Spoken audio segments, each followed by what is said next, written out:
Allô, bonsoir. Bonsoir. Alors c'est Monsieur Franck Vigneault, bonsoir.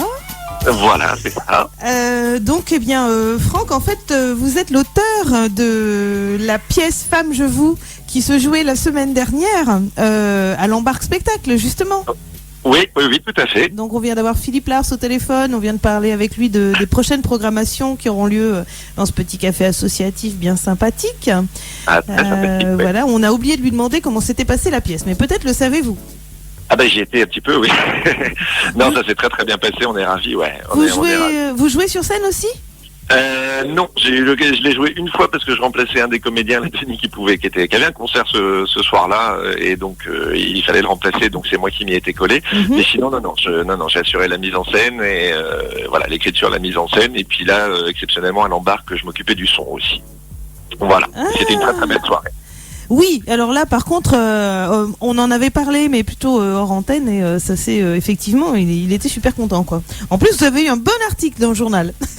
Ouais, on a eu un bon article dans le journal, on a eu un très très bon public surtout, et ça a eu une salle pleine, un lieu génial aussi, parce que voilà, c'est vraiment un lieu chouette, l'embarque. C'est vrai. Oui. Et puis enfin voilà, il y avait tout pour une super soirée, et ça a été une super soirée. On est ravis. Bon, mais alors c'était pas, je crois, vos premières armes, vos premiers pas dans le domaine artistique et dans le domaine littéraire, parce que moi, ce soir, je vous appelle parce que vous avez en fait une séance de dédicace de votre dernier polar. Ouais. Est-ce que je me trompe ? C'est un polar, c'est... Alors celui-là, c'est plus on va dire un thriller en huis clos. Voilà, un thriller, tout à fait. Ouais. Et donc, qui est sorti au mois de décembre, qui s'appelle Palissade, donc qui est publié chez un éditeur de niche, là, un tout jeune éditeur, qui s'appelle Tornada. Et je suis ravi de travailler avec eux, vraiment. Et puis du coup, ça occasionne ma deuxième séance dédicace du semestre à Page et Plume, parce que j'en avais eu un qui était sorti il y a pas longtemps aussi. Donc, donc ça commence quand ? Le matin ? Ouais, on fait ça de 10h à 13h, un peu plus s'il y a du monde, un peu moins si on a tout vendu très très vite, voilà. Mais non, 10h, 13h, les horaires officiels. En tout cas. D'accord. Ce livre, il se vend combien ?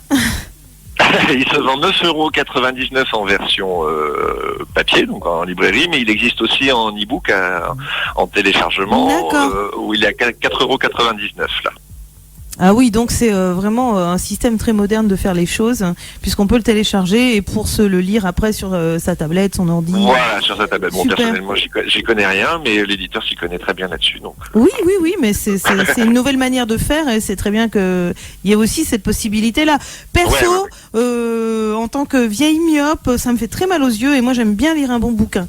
Et puis j'aime bien l'objet, le livre, donc voilà, ce livre, moi j'ai lu un peu de quoi ça parlait, j'avoue.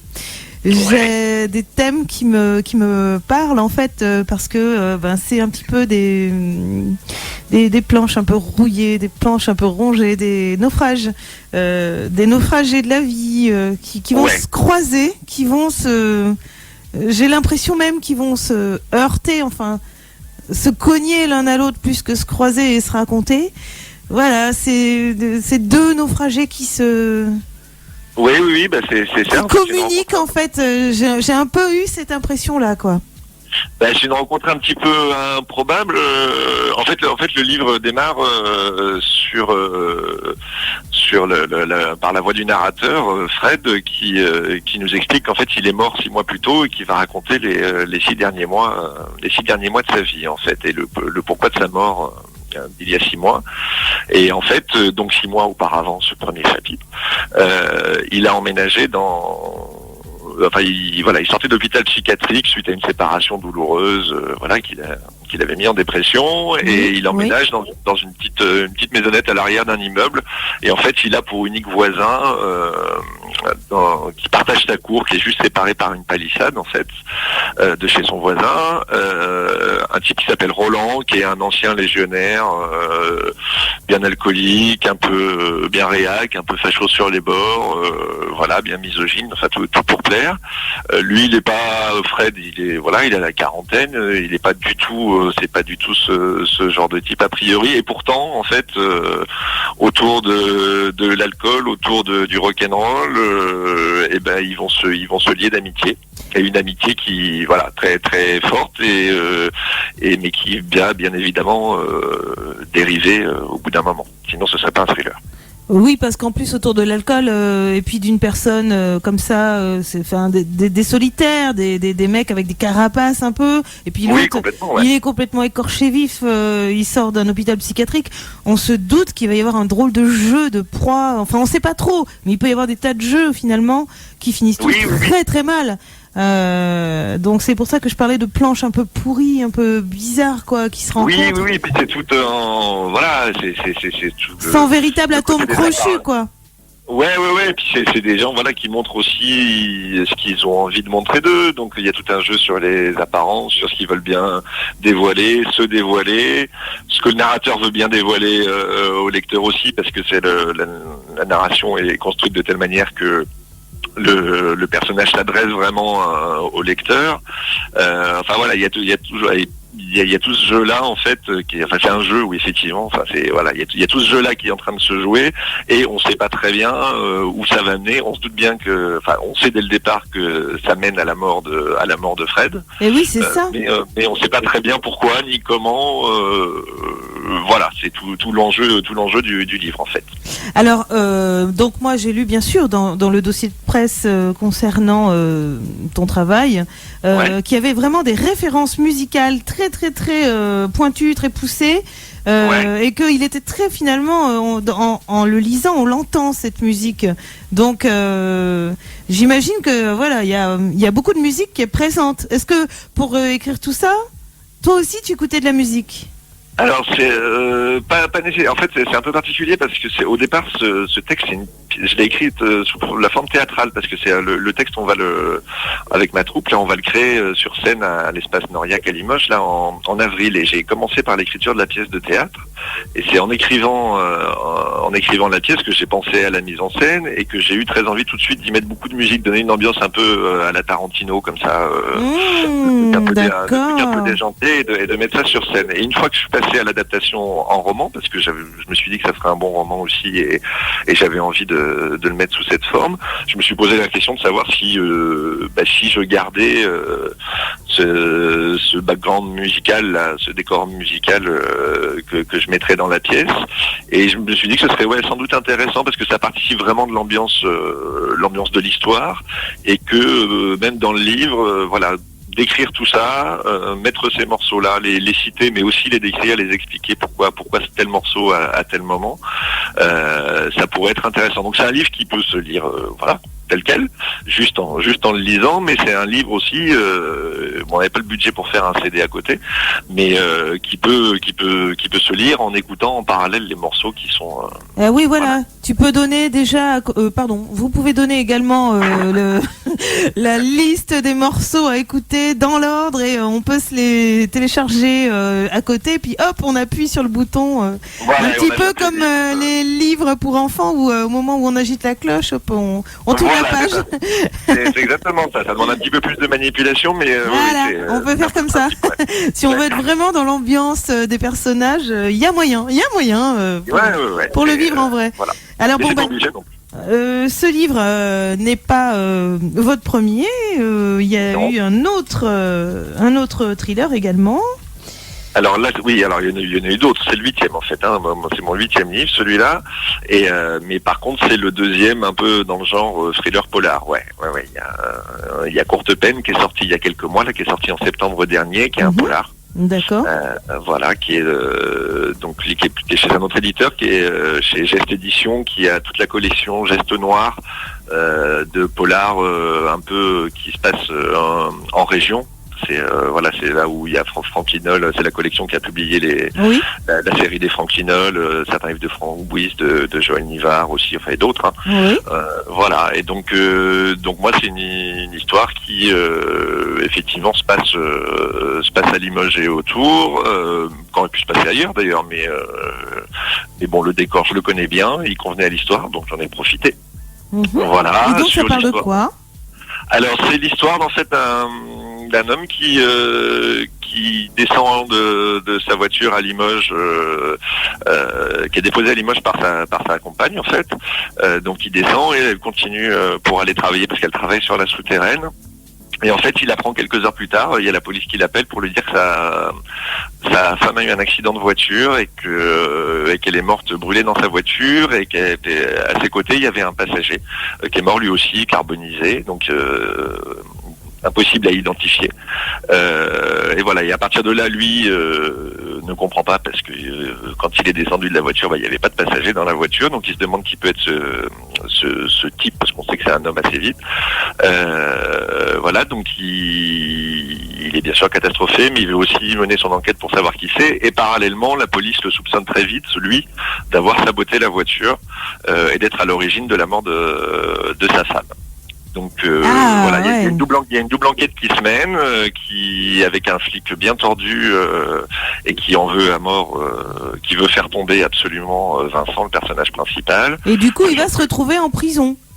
Et du coup, il va se retrouver à la maison d'arrêt de Limoges. En maison d'arrêt, voilà, ouais. Ouais, tout à fait. Il va se retrouver à la maison d'arrêt de Limoges à un moment donné, qui est un lieu que je connais un petit peu parce qu'à une époque de ma vie antérieure, j'ai travaillé un petit peu dans le domaine culturel, mais auprès des prisons, là, en programmation d'activités culturelles dans les prisons. Donc c'est un lieu que j'ai déjà visité plusieurs fois. Ouais. Voilà, il va se retrouver là, et lui, très vite, en fait, il va être plus attaché à chercher encore une fois quelle est l'identité, quel est ce type, qu'est-ce qu'il foutait dans la voiture, plus finalement qu'à prouver sa propre innocence, parce que de toute façon, il est ou il se dit désespéré, et que finalement, d'aller en prison, comme il a tout perdu, peu importe si on le juge coupable. Donc voilà, lui, il va vraiment être attaché à cette enquête-là pour pouvoir savoir vraiment la vérité des choses.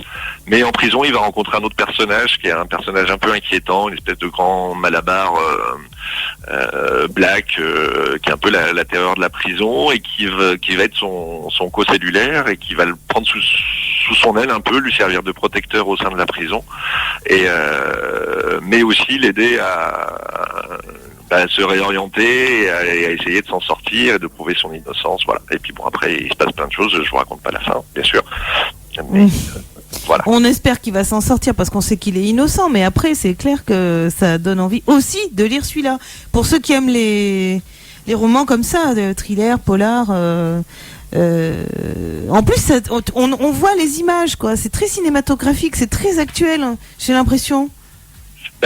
Disons que c'est cinématographique, je sais pas, oui, c'est peut-être mon côté théâtreux aussi qui fait ça, c'est-à-dire que... Alors vous avez commencé par l'écriture de théâtre ou l'écriture... Moi, j'ai commencé par l'écriture tout court, et voilà, puis l'écriture, et après c'était selon mes envies, mes projets, où ça se tournait plus vers le théâtre, ou vers le roman, ou vers des choses qui un petit peu hors genre le journal intime, ou des choses comme ça.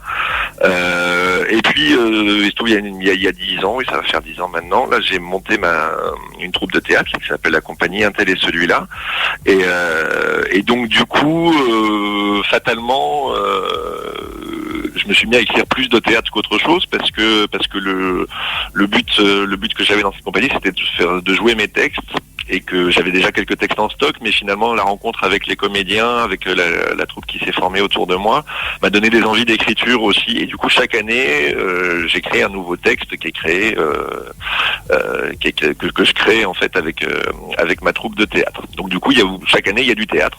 D'accord. Voilà, que j'écris. Si j'ai le temps, j'écris autre chose à côté aussi. Mais alors du coup, c'est votre principale activité? Vous avez un travail à côté de ça? Alors non, c'est pas ma principale activité. J'aimerais bien, mais non, ça nourrit pas son homme. Enfin, en tout cas, en considérant les ventes que je fais pour l'instant. Non, c'est une activité qui est indissociable de ma vie. Voilà, qui est vraiment quelque chose de... Ouais, vraiment indissociable de ma vie. À côté de ça, non, j'ai pas de travail, je suis en formation, j'ai repris l'école en fait.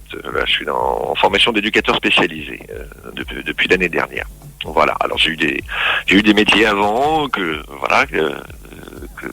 j'ai quitté, que j'ai bien aimé, que j'ai quitté, et puis toujours avec l'optique quand même de faire quelque chose d'une part qui me plaisent, parce que je me vois mal faire quelque chose qui ne me plaise pas, et qui aussi me permettent quand même malgré tout de dégager un petit peu de temps pour l'écriture, parce que simplement je peux pas m'en passer, quoi.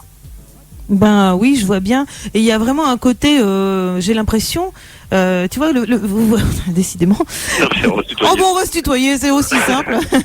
Ouais, le fait que tu veuilles être éducateur spécialisé en plus, c'est drôle. C'est comme si tu affinais finalement ta pointe comme ça, ta plume, je ne sais quoi, pour rentrer un peu plus dans la cervelle, dans le cerveau humain, dans ce qui fait l'homme. Et puis ce qui fait sa faille. T'as également travaillé en maison d'arrêt à Limoges. T'es vraiment dans les failles humaines quelque part, quoi. Alors quelque chose, bien sûr, c'est quelque chose qui m'intéresse. Après, bon, je veux pas devenir éducateur dans un but de recherche littéraire. Hein. Non, mais c'est tout simplement le fait que tu reconnais que l'homme est aussi faiblesse, peut-être tout simplement. Ah, mais oui, je fais plus que le reconnaître. Oui, je le sais bien. Et je suis le premier servi. Non. Après, moi, ce qui m'intéresse, moi, je suis très intéressé par l'homme et tout, voilà, et par les rencontres. Et j'adore faire des rencontres. Et c'est ce qui nourrit mon écriture, bien sûr. Ouais. Et les rencontres, tout ce qui peut être la part d'ombre de chacun, ce qui se cache un peu derrière les apparences de chacun, le côté absurde de l'être humain. Moi, c'est quelque chose qui m'intéresse beaucoup et qui me fascine un petit peu, et qui est vraiment un sujet inépuisable au niveau écriture. Ça, pour le coup, l'absurde, parce que ça amène autant vers le noir que vers l'humour, et ça permet plein de choses. Et c'est quelque chose qui me passionne. Et j'ai besoin de faire le métier auquel j'aspire là, comme les autres métiers que j'ai fait auparavant. Oui, c'est d'aller vers l'humain, ça c'est sûr. Est-ce que il y a une idée là, avec cette actualité très riche qui malheureusement vient de nous qui vient de nous baigner, je dirais même de nous surbaigner actuellement. Est-ce qu'il y a des idées qui viennent? Est-ce que tu as des envies d'écriture, des choses en tout cas qui pointent comme ça, qui affleurent, des envies sur justement qu'est-ce qui révèle des bassesses humaines qu'on puisse révéler d'un côté, de l'autre.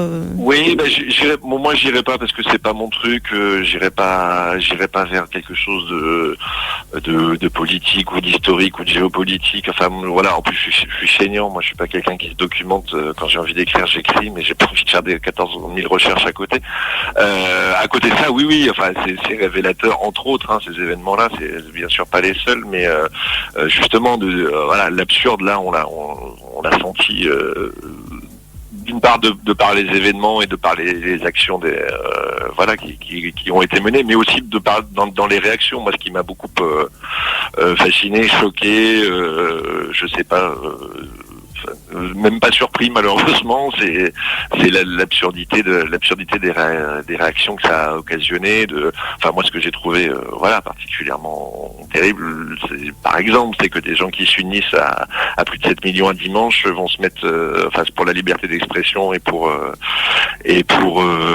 être ensemble et pour l'unité nationale, le 3 jours après se mettre des pains dans la gueule pour avoir un exemplaire d'un journal, quoi, du journal qui est la source justement de. Ah ouais, il y en a. Tu vois, ça je l'ai pas su. Voilà. Ça a été jusqu'à la bagarre.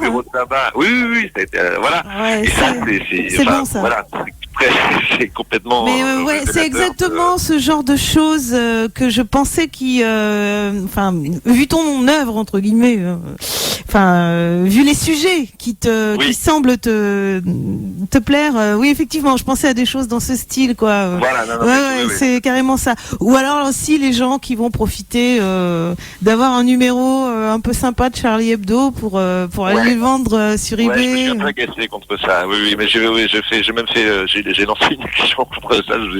Mais oui, moi j'ai fait en sorte de bloquer des enchères, avec quelques camarades. Carrément.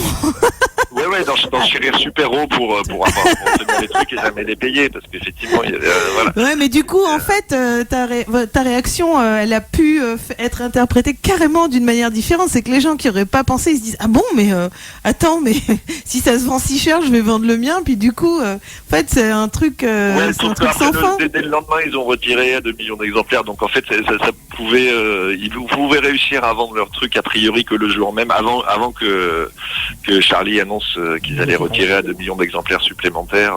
Donc leur seule chance a priori c'était ce jour-là. Donc bon, j'espère, voilà. D'accord, ok. En même temps, on a fait la nique à deux, trois abrutis. On n'aura pas sauvé tout le monde avec ça. Hein, c'est pas le propos, mais bon, voilà, c'était. Et donc c'était le numéro, le fameux, enfin celui à couverture rose là avec Welbeck dessus qu'ils ont retiré à 3 millions. Il y avait les deux. Non, celui qu'ils ont sorti le premier numéro après les attentats, ils l'ont ressorti. Il était en vente. Ah oui, mais celui-là, de toute façon, il vaut rien. Il a été sorti à 7 millions. C'est les numéros d'avant. Le jour même, il voulait. Il y en avait plein qui l'avaient pas eu et le jour même, il valait énormément. Mais moi, j'avoue, j'ai un petit truc sur Facebook à monter des enchères. Il y avait déjà des exemplaires qui étaient en vente de ce numéro-là à plus de 1 000 euros, 2 000 euros. Mais c'est n'importe quoi. Il se vend 3 euros. Il suffit d'attendre. Oh là là. Moi j'avais dit je veux pas, c'est bon, je l'aurai quand je l'aurai. Et puis finalement j'ai fini quand même par le réserver à un buraliste, mais je me suis pas battue. L'annonce de la réédition n'avait pas été faite encore. Ouais, voilà, c'est ça, l'annonce de la réédition n'avait pas été faite. Voilà. Donc du coup, je dois pas avoir les mêmes infos, enfin je sais pas, moi ils l'ont fait en soirée, comme toi. Donc du coup pendant toute la journée ça a grimpé au niveau des enchères. Exactement, tout à fait. D'accord, ouais, mais quand même, se battre pour ça, c'est génial, c'est génial. Et après, enfin ouais. Mais voilà, mais là il y a vraiment quelque chose de très riche effectivement. Oui, là il y a matière, là il y a exactement. Après tu peux détourner, parce que ça fait un peu. Spécifiquement certainement pas à parler. Mais ça doit pas être évident d'ailleurs de détourner, mais ouais, il y a un petit côté. Non, mais c'est pas sur le sujet en lui-même, c'est sur ce que ça révèle et tout qui est exploitable sur d'autres de personnages dans un tout à fait autre contexte comme ça, mais de voir que les gens sont capables d'être dans une contradiction incroyable et du jour au lendemain, quoi.